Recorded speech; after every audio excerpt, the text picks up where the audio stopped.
আপনি জানতেন না যে মণিদীপা দেবী অন্তঃসত্ত্বা ছিল? মিথ্যে বিয়ের প্রতিশ্রুতি দিয়ে কেন খুন করলেন তাকে?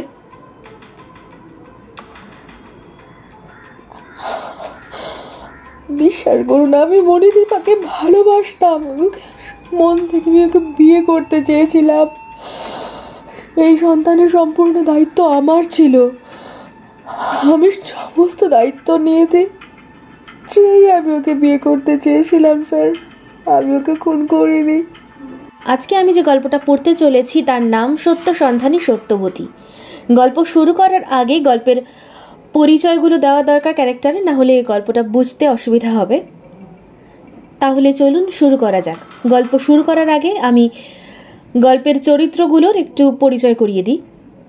ডিজিপি সত্যবতী গোয়েন্দা বিভাগের প্রধান, তার অ্যাসিস্ট্যান্ট এখানে অজিত, আর সত্যবতীর স্বামী ব্যোমকেশ, যে কিনা ইতিহাসের অধ্যাপক কোনো এক কলেজে। গল্প শুরু করার আগে আপনাদের কাছে আমার একান্ত অনুরোধ, যদি আমার গল্প পাঠ আপনাদের ভালো লেগে থাকে তাহলে আমার চ্যানেলটা সাবস্ক্রাইব করতে ভুলবেন না, আর একটা লাইক করে দেবেন।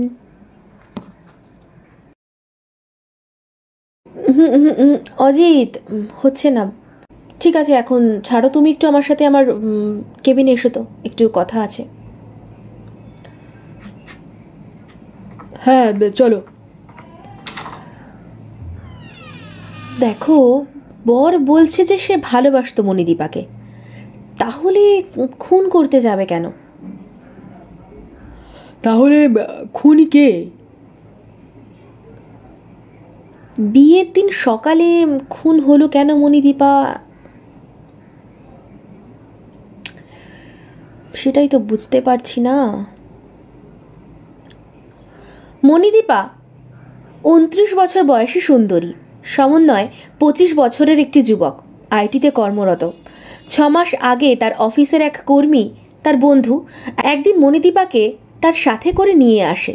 প্রথম দেখাতেই সমন্বয় অদ্ভুত একটা টান অনুভব করেছিল মণিদীপার উপর। কি সুন্দর মুখটা মেয়েটার, কিন্তু এরকম ছন্ন ছাড়া কেন? কিসের বিষণ্ণতা? সমন্বয়ের কোম্পানির একটা উইং সোশ্যাল ওয়েলফেয়ারের জন্য কাজ করে, সেখানেই টিম লিডার হচ্ছে রজত। মণিদীপাকে রজতী সঙ্গে করে নিয়ে এসেছিল তাদের এনজিওতে দেবে বলে। মেয়েটা প্রায় অর্ধনগ্ন অবস্থায় ফুটপাতে পড়েছিল। রজত অফিসে সমন্বয়ের খুব ভালো বন্ধু, ওই বলেছিল এসব কথা পরে। একদিন সমন্বয় হঠাৎই বলে, কিরে রজত, সেই মণিদীপার কি খবর?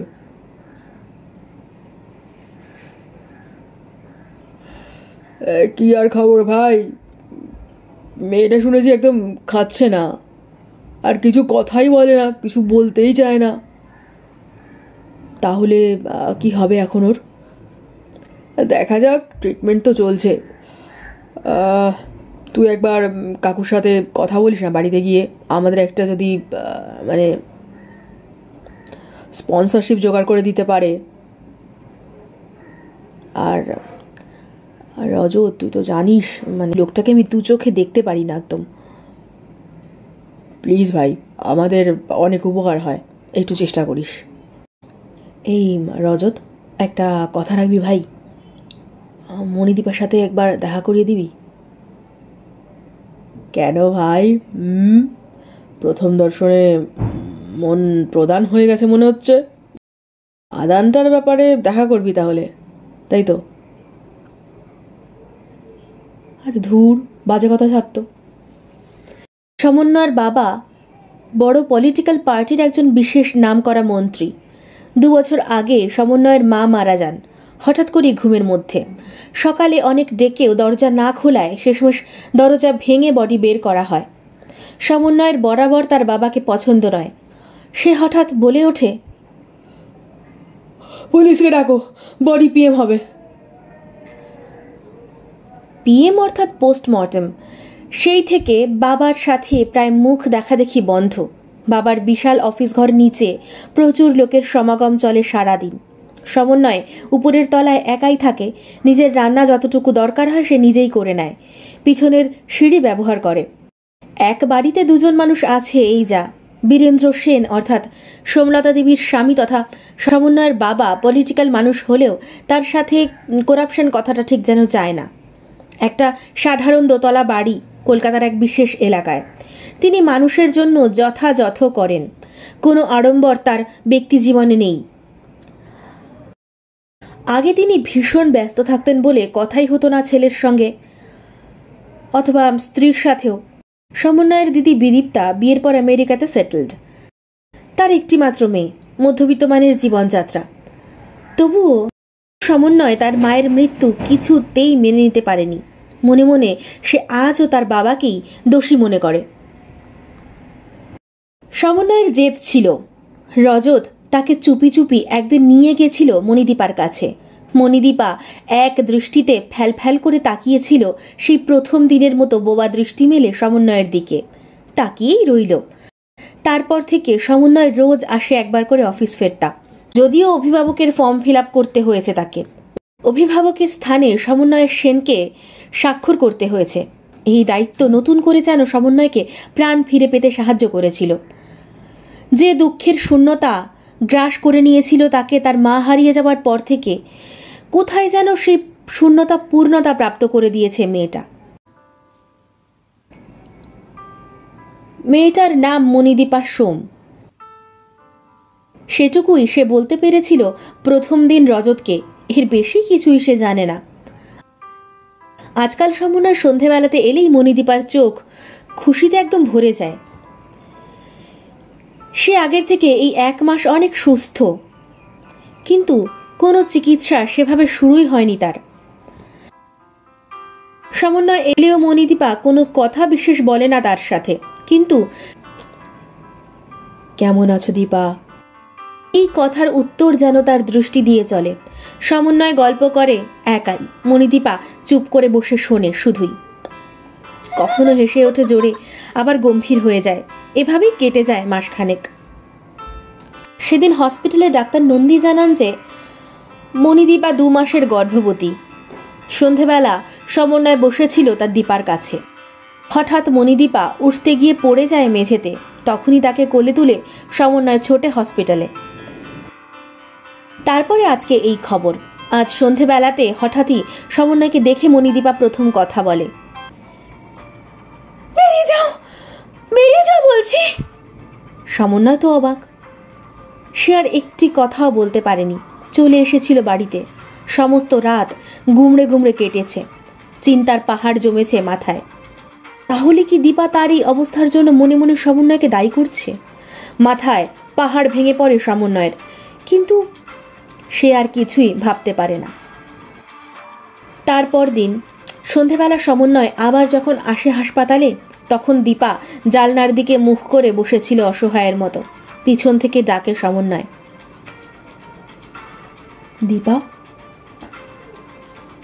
সম্বিত ফেরে মণিদীপার। সমন্বয়কে দেখে ঝরঝর করে কেঁদে ফেলে সে। জড়িয়ে ধরে সমন্বয় দীপাকে। এক নাগাড়ে কেঁদেই যাচ্ছে সে, কিছুতেই চুপ করাতে পারছে না সমন্বয়। হঠাৎ সমন্বয় প্রশ্ন করে, আমাকে বিয়ে করবে দীপা? বাকরুদ্ধ হয়ে যায় মণিদীপা। চুপ করে বসে থাকতে থাকতে দীপা রুদ্ধ কণ্ঠে জবাব দেয়, না। কেন দীপা, কেন? কোনো উত্তর দেয় না সে। আবার প্রশ্ন করে সমন্বয়, তুমি কি আমায় কোনোভাবে দায়ী করছো দীপা? দীপা আবার ফুপিয়ে কেঁদে ফেলল, না না না, কিন্তু আমার এই অসম্ভব অন্ধকার জীবনের সাথে তুমি নিজেকে জড়িও না। আমার জীবনের সাথে তুমি নিজেকে জড়িও না, আমি মায়ে পড়ে তোমার।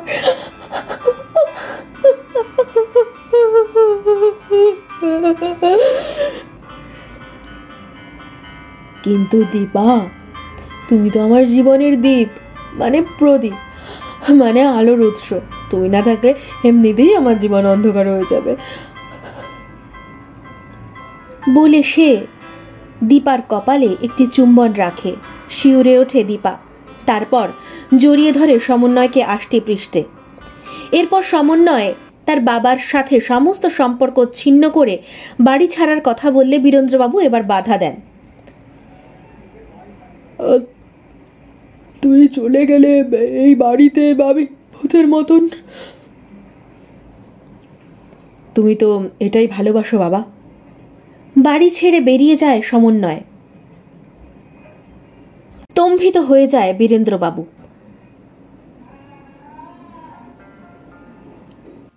একটা এক কামরার ছোট্ট ফ্ল্যাট কিনে ফেলে সমন্বয়। এখন মণিদীপা 4 মাসের গর্ভবতী। তার যত্নের সামান্য ত্রুটি করে না সমন্বয়। হঠাৎই যেন সে একদম বদলে গেছে। মণিদীপা এখন অনেক সুস্থ। তার রূপ যেন সমন্বয়ের স্পর্শে আরও সৌন্দর্য লাভ করেছে। হাসপাতাল থেকে সমন্বয় মণিকে সোজা নিয়ে চলে আসে তার ফ্ল্যাটে এবং সিদ্ধান্ত নেয় 3 মাসের নোটিশ দিয়ে তারা রেজিস্ট্রি ম্যারেজ সেরে নেবে। প্রথম মণিদীপা ভীষণ চুপচাপ থাকত। আস্তে আস্তে সমন্বয়কে সে জানাতে পেরেছে তার অন্ধকার জীবনের বিভৎসতার করুণ কাহিনী। মণিদীপারা ছিল 2 ভাই বোন। ভাইয়ের থেকে মণিদীপা ছিল 6 বছরের বড়। বাবা সামান্য এক ব্যাগের কারখানায় কাজ করত। মণিদীপা টিউশন পড়িয়ে যা আয় করত তা দিয়ে তাদের কোনো মতে চলে যেত। তবু তারা চেয়েছিল ছেলেটা যাতে পড়াশুনো করে মানুষ হতে পারে। কিন্তু কোনো এক রাজনৈতিক চাপান উতরে সেই ব্যাগের কারখানায় আগুন ধরিয়ে দেয় একদল বিষাক্ত মানুষ। তাতে বড়সড় ক্ষতির মুখে পড়ে মণিদীপাদের পরিবার। তার বাবার কাজ একদম বন্ধ হয়ে যায়। একদিন মণিদীপা পড়িয়ে বাড়ি ফেরার সময় সেই পরিত্যক্ত ব্যাগের কারখানায় লাইট জ্বলতে দেখে। সে ভাবে হয়তো কারখানা আবার চালু হবে, কিন্তু সে আড়াল থেকে দেখে ভিতরে একদল ছেলে কিসের যেন সাদা পাউডারের মতো প্যাকেটে বাক্সবন্দি করছে। আর সেই দলে আছে মণিদীপার ভাই দীপ্তনু।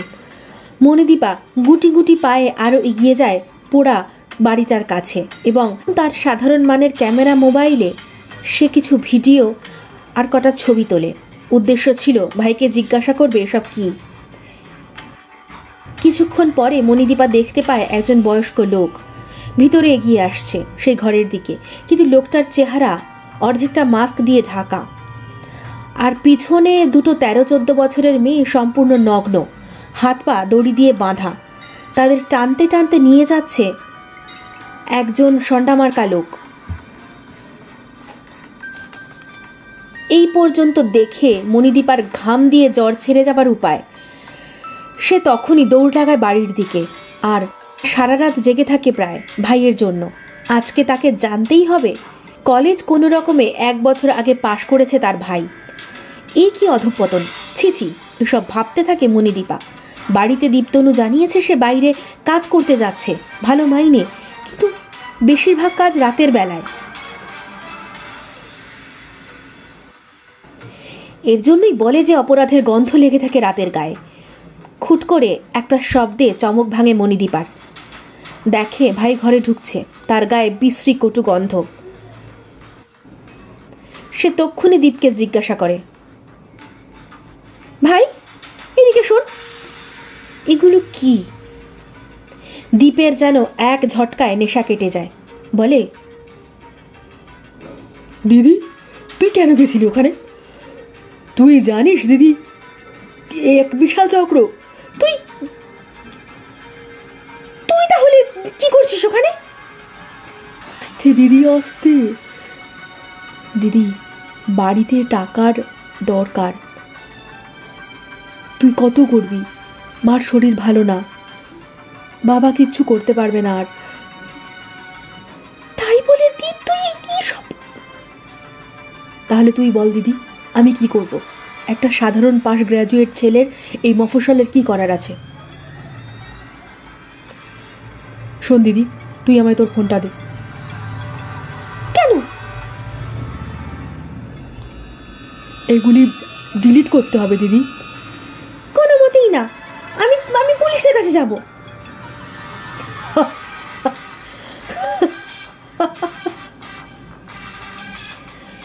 কি হলো? তুই হাসালি দিদি। পুলিশ এসব জানে না ভাবিস নাকি? পুলিশ আর পলিটিক্স ছাড়া এসব হয়? ওই যে সাদা পাঞ্জাবি পরা লোকটাকে দেখলি, মাস্ক পরা, উনি তো কোনো এক পুলিশের বড় এক কর্তা। কোনোদিনও মুখ দেখিনি। এত কথার পরেও মণিদীপা কিছুতেই তার ফোনটা দেয় না ভাইকে। কদিন পরে একদিন কিছু লোক মণিদীপাদের বাড়িতে আসে, চোখের সামনে গুলি করে মেরে ফেলে তার মা, বাবা আর ভাইকে, আর মণিদীপাকে তুলে নিয়ে যায়। একটা অন্ধকার ঘরের মধ্যে মুখ হাত বেঁধে তার উপর একজন নির্যাতন চালিয়েছে দিনের পর দিন। মণিদীপাকে ক্রমাগত ইঞ্জেকশন দেওয়া হতো ঘুমের, যাতে সে আওয়াজ না করতে পারে। একদিন ওরা মণিদীপাকে টানতে টানতে নিয়ে যায় সেই মাস্ক পরা পুলিশ না কে তার কাছে। একটা গাড়ির মধ্যে আবছা হলেও মণিদীপা সেই মাস্ক পরা লোকটিকে আবার দেখতে পায়, কিন্তু সেই মুহূর্তে মাস্ক পরা ছিল না সেই লোকটার। আবছা হলেও মণিদীপা মনে করতে পারে সেই লোকের চেহারা। তারপরের ঘটনা তার রজতের সাথে দেখা হওয়া। সমন্বয় তার বাবাকে ফোন করে জানিয়েছে সে বিয়ে করতে চলেছে। বীরেন্দ্রবাবু খুব খুশিও হয়েছেন ছেলের জন্য। তিনি বলেছেন, তুই যেখানে যেভাবে যা খুশি করে থাকিস, ভালো থাকিস বাবা। বৌমাকে আমার আশীর্বাদ দিস। আমি তোর মায়ের গয়না পাঠিয়ে দেব, তাকে দিস। আর আমাকে তুই পারলে ক্ষমা করে দিস বাবা। রজত, প্রিয়া এবং শুভ্র সবাই এসেছে সমন্বয়ের ফ্ল্যাটে। তারাও ভীষণ খুশি। বিয়েটা যত শিগগির সম্ভব সেরে ফেলতে চায়, তবুও 3টে মাস অপেক্ষা করতে হয়েছে। প্রিয়া বলল, ভালোই হয়েছে ভাই সমন্বয়, তোর বউয়ের 7 মাসে যেদিন তোর বিয়ে সেদিনকে আমি নিজের হাতে রান্না করে তোর বউকে 7 খাওয়াবো। কিন্তু দীপা শোন, কোনো পুরুষ কিন্তু অ্যাটেন্ড করতে পারবে না সে খাওয়াতে। দুজনে হেসে ওঠে। দীপা আর প্রিয়া দুজনেই হেসে ওঠে। রজত বলে উঠল, বাহ, আমরা খাবো না? দেখ, ঘটকালিটা কিন্তু আমারই করা। এরম করলে কিন্তু আমি খেলবো না। সবাই একসাথে হেসে ওঠে। অবশেষে বিয়ের দিন হাজির হয়। সব মিলিয়ে রজত, শুভ্র, প্রিয়া আর বিদিশা এসেছে। বিদীপ্তা কল করেছে কয়দিনে বহুবার। মণিদীপা আর বিদীপ্তা প্রায় সমবয়সী, তবুও মণিদীপা বিদীপ্তা বলতে অজ্ঞান। আর তার ছোট্ট ভাগ্নিটা মামি বলতে একেবারে কিচ্ছু জানে না। সব মিলিয়ে বিয়ের দিন সমন্বয়ের ফ্ল্যাটে দাঁড়া ছিল মাত্র 5 জন, 4 বন্ধু আর এক লয়ার।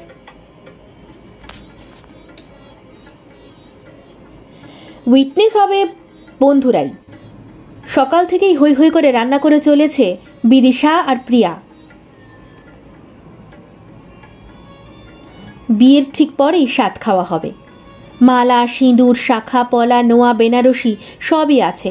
মণিদীপাকে ঠিক যেন বিয়ের কোণেটি লাগছে। সাজিয়েছে প্রিয়া আর বিদিশা। আজকাল মণিদীপার উঠতে বসতে একটু অসুবিধে হয়। 7 মাসের প্রেগনেন্সি, সাবধানে সব করতে হয়। যথারীতি বিয়ের নির্ধারিত সময়ের 2 ঘন্টা আগে বীরেন্দ্রবাবু হাজির। বৌমাকে তিনি আশীর্বাদ করবেন নিজেই। সবাই বসে গল্পগুজব চলছে। বাথরুমে গেছিল মণিদীপা। চিল চিৎকারে হঠাৎ মণিদীপা পুলিশ বলে ওঠে, তারপর সব চুপচাপ হয়ে যায়। পড়ি কি মরি করে ছুট দেয় সবাই সেদিকে। বাথরুমের দরজায় এক লাথি মেরে খুলে ফেলে সমন্বয় এবং দেখে এক গা শিউরে ওঠা দৃশ্য। গলা কাটা অবস্থায় বাথরুমের মেঝেতে পড়ে আছে চিত হয়ে মণিদীপা। তখনও মৃত্যু হয়নি, কিন্তু রক্তপাত হয়ে গেছে অসম্ভব। সাথে সাথে অ্যাম্বুলেন্স আসে, তাকে হাসপাতালে নিয়ে যাওয়া হয়। 2 ঘন্টা বেঁচে থাকে মণিদীপা। সিজার করা হয় তার প্রিম্যাচিওর মেয়ে সন্তান, ফুটফুটে। ডক্টর ইমার্জেন্সিতে রেখেছে তাকে, কিন্তু মণিদীপা বাঁচেনি। হয়তো তখনই মারা যেত, কিন্তু মায়েরাই হয়তো পারে নিজেকে তিলে তিলে মরতে দিয়েও সন্তানকে বাঁচাতে। হোমিসাইড বিভাগের প্রধান ম্যাডাম সত্যবতী আর অফিসের প্রধান সহকারী তারই কলেজের 1 বছরের সিনিয়র অজিত। সত্যবতীর স্বামী ইতিহাসের অধ্যাপক, প্রেসিডেন্সি ইউনিভার্সিটিতে, ব্যোমকেশ বক্সী। ইতিহাসের সাথে সাথেই সাহিত্য চর্চাতেও তার জুড়ি নেই। প্রায়ই সন্ধ্যাবেলা ম্যাডাম সত্যবতীর কোয়ার্টারে 3 জনের আড্ডা বসে। সেখানে আড্ডার চেয়ে বেশি চলে কেস স্টাডিজ, যেমন এই আজকে রবিবার সন্ধ্যাবেলা। পুলিশ সবাইকেই জেরা করবে, কিন্তু তারা তুলে নিয়ে এসছে সমন্বয়কে।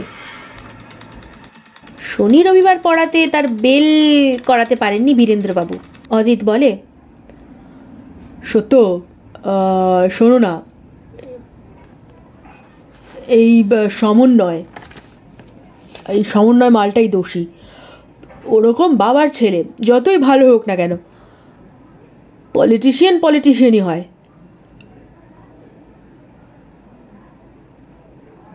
প্রথমে মহান শাস্তে গিয়ে এখন গেড়োয় পড়েছে, তারপরে খুন করেছে। ব্যোমকেশ বলে,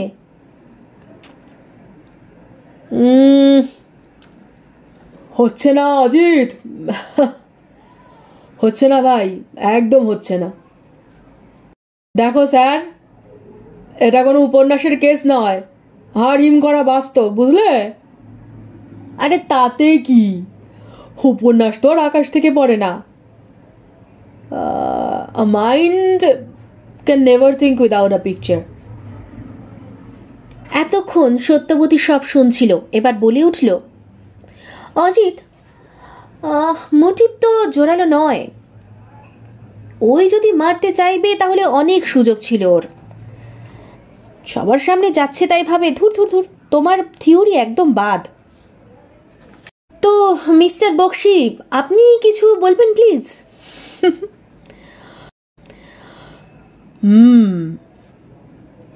ইতিহাস ঘাটো সত্য, ইতিহাস যেখানে দেখিবে ছাই।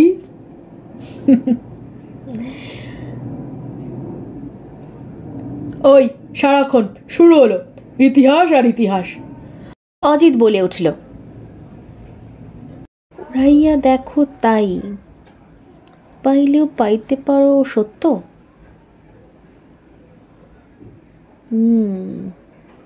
ঠিক, পাইলেও পাইতে পারো অমূল্য রতন। হঠাৎ কি মনে করে সত্যবতী উঠে গেল। মাইক্রোওভেনে খাবার গরম করতে করতে সে বলে উঠল, থ্যাঙ্কস ডার্লিংস, তোমাদের দুজনকেই থ্যাঙ্কস। অজিত, কাল সকালে বেরোবো। কোথায়? চলো আগে ডিনারটা সেরে নি, সবাই জলদি শুতে হবে, মাথাটা একটু বিশ্রাম দরকার। পরের দিন সকালেই অফিসের জিপ নিয়ে বেরিয়ে পড়ে সত্যবতী আর অজিত। অজিত বলল,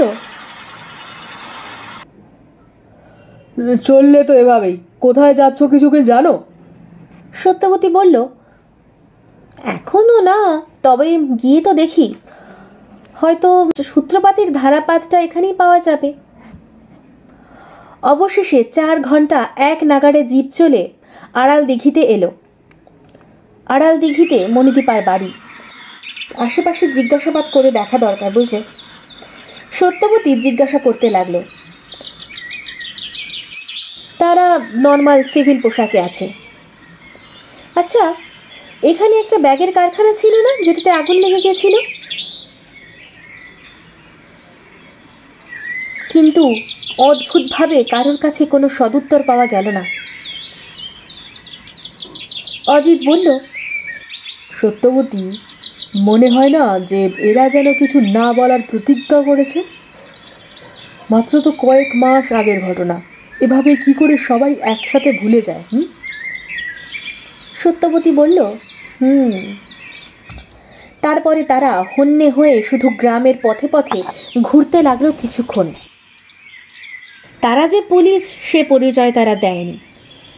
এনজিও থেকে এসেছে এ কথা বলেছিল, এমনকি জিপটাও রেখে এসেছিল বহু দূরে। একটা চায়ের দোকানে এসে 2 কাপ চা নিল ওরা। তখন প্রায় 2টো হবে দুপুরবেলা। চা খেতে খেতে ওরা নিজেদের মধ্যে আলোচনা করার ভান করতে লাগলো। ইস, যদি বাড়িটার ঠিকানা পাওয়া যেত, বা অন্তত যদি জীবিত কেউ থাকতো, তাহলে যে হদিশ দেবে তাদেরকে টাকাটা অন্তত আমরা দিতে পারতাম, কি বলো? আর হলো না, ছাড়ো। দোকানি বলে উঠল, একে বা কত টাকা?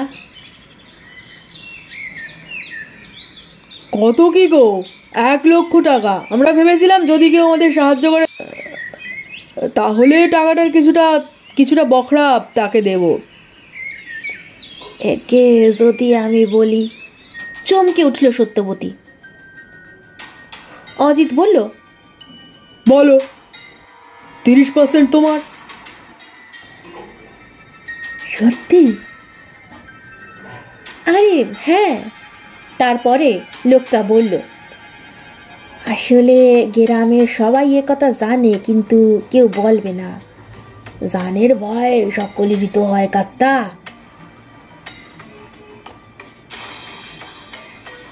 আপনারে আমি দূর থেকে চেনাই দিচ্ছি সে রাস্তাটা। সোজা গিয়ে দ্বিতীয় বাঁ হাতের গলিতে ঢুকবেন, দেখবেন একটা ইট ভাটা, তার পেছনে গলিতে দেখতে পাবেন। আগে ইট ভাটাটা ছিল না, এখন হয়েছে 3 মাস। অসংখ্য ধন্যবাদ। তোমার নাম ঠিকানাটা বলো, 30,000 টাকা পেয়ে যাবে। লোকটার চোখ মুখ উজ্জ্বল হয়ে উঠল। এবার ওরা দ্রুত পায়ে এগুতে আরম্ভ করলো দোকানির দেখিয়ে দেওয়া রাস্তার উদ্দেশ্যে। অবশেষে পৌঁছলো সেই ভাঙা কারখানার মধ্যে। এলো পাথারি খুঁজতে লাগলো সেই ধ্বংসস্তূপের মধ্যে থেকে কোনো একটায় যদি সূত্র পাওয়া যায়। খুঁজতে খুঁজতে একদিকের ভাঙা অংশের দিকে চেয়ে সত্যবতী বলল, অজিত, এই দিকের ঘাসগুলো দেখো, একটু কম বড় না? মনে হচ্ছে এগুলো এখনো বড় হয়ে উঠতে পারেনি। এইটা বলে দিচ্ছে এখানে কোনো এক সময় রাস্তা থাকতে পারত। এই রাস্তা ধরেই কি ওরা বাড়িটার ভিতরে যাওয়া আসা করত? সেই রাস্তা ধরে বাড়িটার কাছাকাছি আসাতে একখানা কালি ঝুলি মাখা বড় একটা দেওয়ালের কাছে এসে রাস্তাটা থেমে গেল। দেওয়ালের একটা জায়গা লক্ষ্য করে লাথি মারতে লাগলো সত্যবতী। খুলে গেল একটা রং করা পাতলা টিনের মতো কিছু একটা। সত্যবতী দেখল একটা সুড়ঙ্গের মুখ, কিন্তু আজকাল অব্যবহৃত অবস্থায়, কারণ সেখানে ফেলা রয়েছে বড় বড় পাথরের চাই। মানুষের যাওয়া আসা করার মতো নয়। অজিত, তাহলে ছাইয়ের মধ্যেই অপরাধের গন্ধটা পাওয়া গেল। কবি তাহলে ঠিকই বলেছেন। অজিত বলল, সত্যবতী, আমাদের কেউ দেখে ফেলতে পারে, তাহলে আমাদের বিপদের সীমা থাকবে না। আমাদের আর্মড নেই, এভাবেই ইট ভাটাতে মনে হয় কেউ আসছে। ওরা দৌড়ে গা ঢাকা দিল।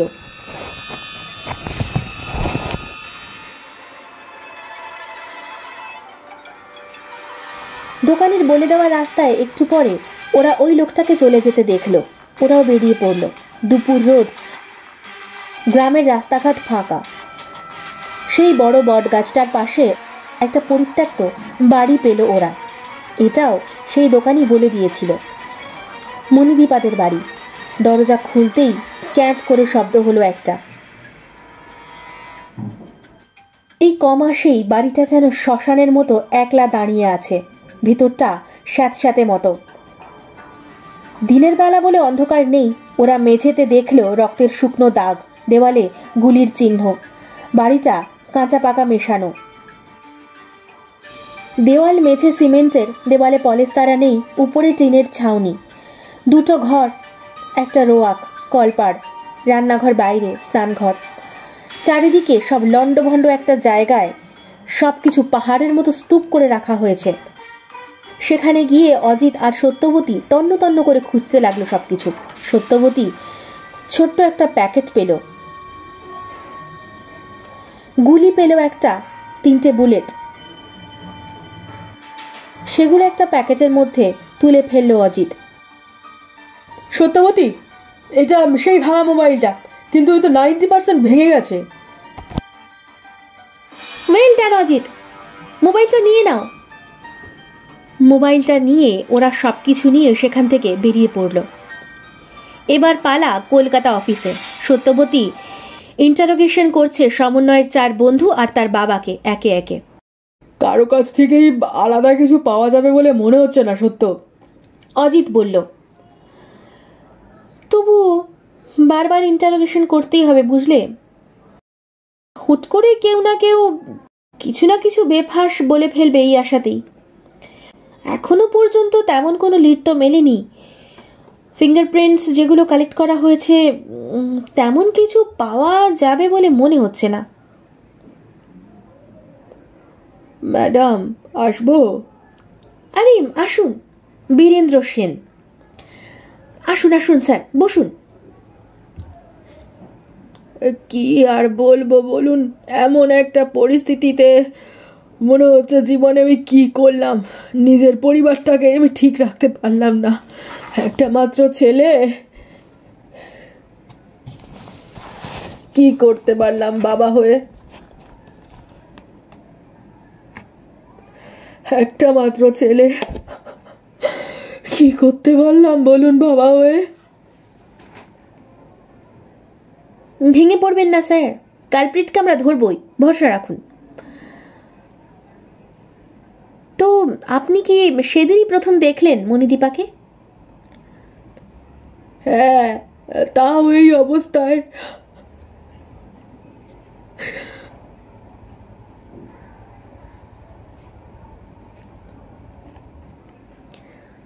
কিন্তু আপনাকে দেখে মণিদীপা হসপিটালে ওরকম মুহূর্তের জন্য মানে ঘাবড়ে গেছিল কেন বলুন তো? আপনাকেও তো সে প্রথম দেখলো। আমি কি করে বলবো স্যার, হয়তো হয়তো আমাকে কিছু বলতে চেয়েছিল। আমি তো বললাম ওর বাচ্চার সব দায়িত্ব আমার।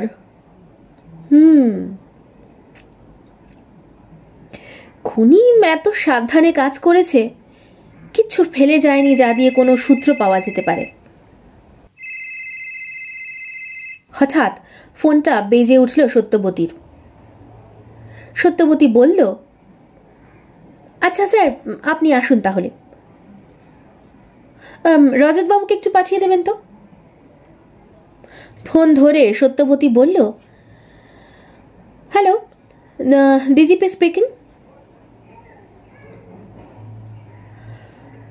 ম্যাম, ফরেনসিক থেকে বলছি, ফিঙ্গারপ্রিন্টসগুলো এসে গেছে। ওকে, গ্রেট ওয়ার্ক, থ্যাঙ্কস বলে ফোনটা কেটে দিল সত্যবতী। রজত ঘরে ঢুকলো। May I come in madam? Please come in. আচ্ছা রজতবাবু, সেদিন ঠিক কি কি হয়েছিল? দেখুন, আমি তো বললামই যে আমরা সবাই সকাল সকাল চলে যাই সমুন্নার ফ্ল্যাটে। সারাদিন হই হই করে রান্না করি, গল্প গুজব। দুপুরের পর সাবধানে ওরা মণিদীপাকে ঘরে নিয়ে গেল রেডি করার জন্য। তারপর 4টে নাগাদ বীরেন্দ্রবাবু আসলেন। উনি হলেই বসেছিলেন আমাদের সাথে। সমন্বয়কে বললেন যাতে বাড়ি ফিরে আসে। এরপর মণিদীপা একটু রেস্ট নিতে চাইলে ওকে বেডরুমে রেখে আমরা সবাই হলে বসে চা খাচ্ছিলাম। এর মধ্যে উঠে হয়তো মণিদীপা বাথরুমে যায়, আর তখনই ওর চিৎকার শুনে আমরা ঘরে ঢুকে ওই অবস্থায় ওকে উদ্ধার করি, হাসপাতালে নিয়ে যাই। ওর জ্ঞান এসেছিল, কিছু হয়তো বা বলতেও চেয়েছিল, কিন্তু বীরেন্দ্রবাবুকে দেখে চোখ বিস্ফারিত হয়ে যায়, আর হয়তো ওনাকেই কিছু হয়তো বলতে চেয়েছিল এবং তৎক্ষণাৎ মারা যায়।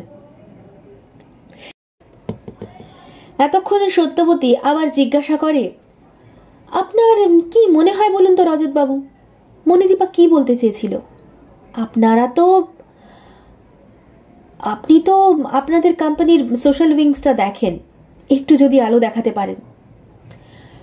দেখুন ম্যাডাম, হয়তো আমার এ কথাটা বলা উচিত নয়, আর যদিও বীরেনবাবু একজন সজ্জন জনদরদী নেতা, তবুও বলবো ওনার বিষয়ে যদি কিছু পান তাহলে একটু তলিয়ে দেখবেন। আচ্ছা আপনি আসুন, ধন্যবাদ। রজত চলে গেল। অজিত প্রশ্ন করল, কি করবে এবার ম্যাডাম? ভাবছি অজিত, ফিঙ্গারপ্রিন্টসগুলো দেখে নেওয়া যাক। ফিঙ্গারপ্রিন্টসগুলো পেলেও সেখান থেকে কোনো রকম বিশেষ কোনো তথ্য পাওয়া গেল না। আর মণিদীপার সেই ভাঙা ফোন থেকেও কিচ্ছু উদ্ধার করা গেল না, শুধু আইপি অ্যাড্রেসটা সমস্ত লোকেশনগুলোকে ভেরিফাই করলো আবার। জানো তো অজিত, আমার মনে হয় একবার ফোর্স নিয়ে আমাদের ওই কারখানাটা তল্লাশি করতে হবে। মনে হচ্ছে কিছু একটা মিস করে যাচ্ছি। রাতে খেতে বসে একথা সত্যবতী ব্যোমকেশকে জানালো। সে বলল, ধ্বংসস্তূপের মধ্যেই তো ইতিহাসের প্রমাণ মেলে সখী, লেগে পড়ো। পরের দিন সত্যবতী ইউনিফর্মে হাজির, সাথে অজিত।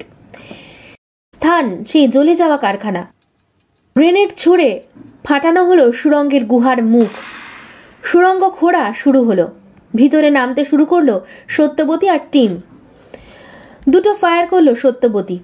যদি সাপটাপ থাকে তাহলে সরে যাবে এই ভেবে।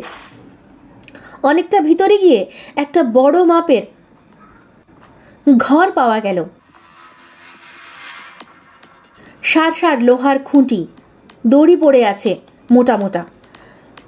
ম্যাডাম, মনে হচ্ছে এখানে কিছু একটা বেঁধে রাখা হতো, বললেন অফিসার দত্ত। অজিত বলল, মনে হয় মানুষ। সত্যবতী বলল, মেয়ে মানুষ। Good observation. প্রত্যেকটা জিনিস লিস্ট করে গুছিয়ে নাও তো। একটা মাথার চুলও কিন্তু ভীষণ ইম্পর্টেন্ট। দড়িগুলো নেওয়া হলো। দেওয়ালে ধাক্কা মেরে মেরে সত্যবতী দেখতে লাগলো। একটা ফাঁপা জায়গা পাওয়া গেল।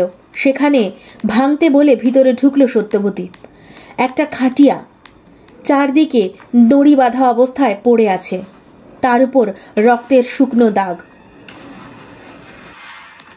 সেটাকেও নেওয়া হলো এভিডেন্স হিসাবে। পাওয়া গেল মেয়েদের লম্বা কিছু চুল, ভাঙা কাচের চুড়ির টুকরো। অন্ধকারে ভেতরে পরিষ্কার দেখা যায় না, তার মধ্যেও বিশেষ তৎপরতায় পুলিশ কাজ সারল। এরপর সত্যবতী আর তার টিম কলকাতা ফিরে আসলো। সব স্যাম্পল ফরেন্সিকে গেল। টেস্ট হয়ে এলো সেই শুকনো ব্লাড, যার ডিএনএ ম্যাচ করলো মণিদীপার রক্তের সাথে, যেটা সত্যবতী আগেই সন্দেহ করেছিল। তার সাথে আরও ডিএনএ টেস্টের রিপোর্ট এলো এবং সত্যবতী রজতের সব বন্ধু আর বীরেন্দ্রবাবুর ডিএনএ টেস্টের স্যাম্পল কালেক্ট করলো। 1 সপ্তাহ পরের কথা। বীরেন্দ্রবাবু কিছু লোকের সাথে বসে তার বাড়ির অফিস ঘরে মিটিং করছিলেন। সত্যবতী ইউনিফর্মে হাজির। স্যার, সার্চ ওয়ারেন্ট আছে আর আপনাকে থানায় যেতে হবে। বীরেন্দ্রবাবু বলে উঠলেন, সার্চ ওয়ারেন্ট? সার্চ ওয়ারেন্ট মানে আমি সন্দেহ করছি যে মণিদীপা হত্যা রহস্যের পেছনে আপনার হাত আছে। মুখ সামলে কথা বল। তুই জানিস কার সঙ্গে দাঁড়িয়ে আছিস? সত্যবতী হাসলো এবার। হ্যাঁ, ভালোই জানি।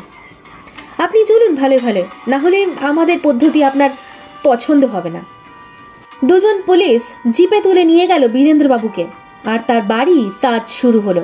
আড়ম্বরহীন বাড়ি, দোতলা সাধারণ একটা বাড়ি, সেরকম কিছুই নেই। সত্যবতী চিন্তা করতে লাগলো, ইতিহাস খুঁড়েই তো পাওয়া যায়। কথাটা মনে আসতেই সত্যবতী কজন পুলিশকে নিয়ে বীরেনবাবুর অফিসের ঘর তন্ন তন্ন করে খুঁজতে লাগলো। মেঝেতে টেবিলের নিচের অংশ দেখে তার সন্দেহ হলো। কান পেতে মেঝেতে শুয়ে কি একটা শুনল। তারপর বাকি পুলিশদের বলল, এই এক্ষুনি খোঁড়ো তো এই জায়গাটা, খোঁড়ো খোঁড়ো খোঁড়ো। খোঁড়া শুরু হলো ধীরে ধীরে। একটা সিঁড়ি নেমে গেছে নিচে। সত্যবতী নামতে লাগলো, পিছনে বাকি পুলিশরা। সেখানে গিয়ে পুরো টিম তো হতবাক, হাত পা ঠান্ডা হয়ে যাওয়ার মতো দৃশ্য। প্রায় 50টা মেয়ে নগ্ন অবস্থায়, হাত পা বাঁধা অবস্থায় অজ্ঞান হয়ে পড়ে আছে। যুদ্ধকালীন তৎপরতায় তাদের বাইরে আনা হলো। জ্ঞান ফেরানোর ব্যবস্থা করতে লাগলো পুরো টিম। পুলিশের ডক্টর, নার্স সবাই এলো আস্তে আস্তে। একজন করে জ্ঞান ফিরতে লাগলো। তাদের ব্লাড টেস্টে পাওয়া গেল হাই ডোজের ঘুমের ইনজেকশনের ওষুধ অজস্রবার দেওয়া হয়েছে। শরীরে একাধিক স্পার্মের মতো স্যাম্পল পাওয়া গেল। আর শারীরিক অত্যাচারের দাগ, সিগারেটের ছ্যাঁকার দাগ, ঘা অনেকেরই দগদগে। সত্যবতী সহ্য করতে পারছিল না। মানুষ এরকম নৃশংস কি করে হতে পারে? মাথার মধ্যে আগুন জ্বলতে লাগলো সত্যবতীর। হেডকোয়ার্টারে ফিরে দেখলো বাকিদের ডিএনএ টেস্টের রেজাল্টও এসে গেছে এবং যথারীতি একজনের সাথে ম্যাচ করেছে, সে বীরেন্দ্র সেন। পাগলের মতো করতে লাগলো সত্যবতী। অজিতকে সাথে নিয়ে সে ছুটলো হসপিটালে। মণিদীপার মেয়ে এখন অনেক সুস্থ, ওজন বেড়েছে, ডেভেলপমেন্ট হয়েছে অনেক। ডক্টরের সাথে কি কথাবার্তা বলল সত্যবতী। 2 দিন পর আর একটা ডিএনএ টেস্টের রিপোর্ট পেল সে। এতদিনে সমন্বয় প্রায় হসপিটালেই পড়ে আছে, কোনো কথা বলে না, অফিস যায় না, পাগলের মতো শুধু চেয়ে মেয়েটাকে দেখতে থাকে। সত্যবতী তাকে তার নিজের অফিসে আনালো, কথা বলতে লাগলো। কিছুক্ষণ ভালো মন্দের পর দেখলো সমন্বয়ের চোখ থেকে জল পড়ছে, মুখে কোনো কথা নেই, পাথরের মতো বসে আছে সে। সত্যবতী বলল, সমন্বয় দেখো, তোমার মেয়েটার জন্য কিন্তু তোমাকে ঠিক হতেই হবে। তোমার দীপার শেষ চিহ্ন কিন্তু। বাচ্চাটাও তো নাও বাঁচতে পারতো বলো। এইবার হাউমাউ করে কেঁদে উঠল সমন্বয়। শান্ত হও সমন্বয়, তুমি আমার ভাইয়ের মতো, তোমাকে কিছু আমি জানাতে আজকে আনিয়েছি। এই রিপোর্টগুলো দেখো। 3টে পার্টিকুলার ডিএনএ টেস্টের রিপোর্ট সে দিল সমন্বয়ের হাতে। সমন্বয় রিপোর্ট দেখতে দেখতে চোখ বিস্ফারিত করে দেখল, বলে উঠল, শয়তানটাই তাহলে আমার জীবনটা নষ্ট করেছে। আমার জীবনটা, আমার মাকেও ওই খুন করেছে, আমি ড্যাম শিওর। হয়তো হয়তো সমন্বয়, হয়তো ঠিকই বলছো তুমি, সত্যবতী বলল। মণিদীপার মেয়ের বায়োলজিক্যাল ফাদার বীরেন্দ্র সেনই। মণিদীপা ওকে আগে এক ঝলক দেখেছিল সেই অজ্ঞান অবস্থার মধ্যে। সেদিন হসপিটালে চিনতে পেরেছিল তৎক্ষণাৎই, সেই জন্যই ওর কার্ডিয়াক অ্যারেস্ট হয় আর ও মারা যায়। তাছাড়াও তোমাদের বাড়ির বেসমেন্টে বীরেন্দ্র সেনের সব কুকর্মের সন্ধান পাওয়া গেছে। 47 জন মেয়ে পাওয়া গেছে বিভিন্ন বয়সের। হিউম্যান ট্রাফিকিং এর বিশাল র্যাকেটের ব্যবসা ফেলে বসেছিল। তোমার মা বোধহয় জেনে গিয়েছিল, তাই তাকে মেরে ফেলতে বাঁধেনি বীরেন্দ্র সেনের। আর ওর ডান হাত সুলেমান বিশাল এক ড্রাগ চক্র চালাতো, পুলিশের ওয়ান্টেড লিস্টে ছিল, গা ঢাকা দিয়েছিল কিছু বছর, বীরেনবাবুই শেল্টার দিয়েছিল। মণিদীপা যে লম্বা মুখোশ পরা লোকটাকে দেখেছিল সেই বীরেন্দ্রবাবুর শেল্টারে, সেই হচ্ছে এই সুলেমান। সেই বীরেন্দ্রবাবুর সমস্ত কাজটা চালাতো, বিশাল মাদক চক্রের হোতা। পুলিশের এখন কাজ হলো পুরো টিমটাকে গ্রেফতার করা, বুঝলে? তোমাকে আমি আর কি বলে সান্ত্বনা দেব? ধরে নাও বাচ্চাটাই মণিদীপার দেওয়া তোমার শ্রেষ্ঠ উপহার। তোমাকে ঠিক হতেই হবে, অন্তত ওর কথা ভেবে। শেষ হলো আমার নিজের লেখা প্রথম গল্প সত্য সন্ধানী সত্যবতী, মণিদীপা হত্যা রহস্য। আমি জীবনে প্রথমবার কোনো গল্প লিখলাম। লেখার ভীষণ ইচ্ছে ছিল আগে পরে, চেষ্টাও করেছি অনেকবার, কিন্তু গল্প লিখতে গেলে একটা বিশাল ওয়াইড অ্যাঙ্গেলে চিন্তাভাবনা করতে হয়, অনেক কল্পনা শক্তির অনেক কাজ আছে সেক্ষেত্রে। তো যাই হোক, অনেক ইচ্ছে ছিল লেখার, প্রথমবার এটা লিখে উঠতে পারলাম আর ইউটিউবে আমি দিলাম। ভাবতে পারিনি কখনো হবে। 1 বছরে অনেক কিছু শিখেছি, সব কিছু আপনাদের জন্য, আপনাদের ভালোবাসার জন্য সবটাই আমি করতে পেরেছি।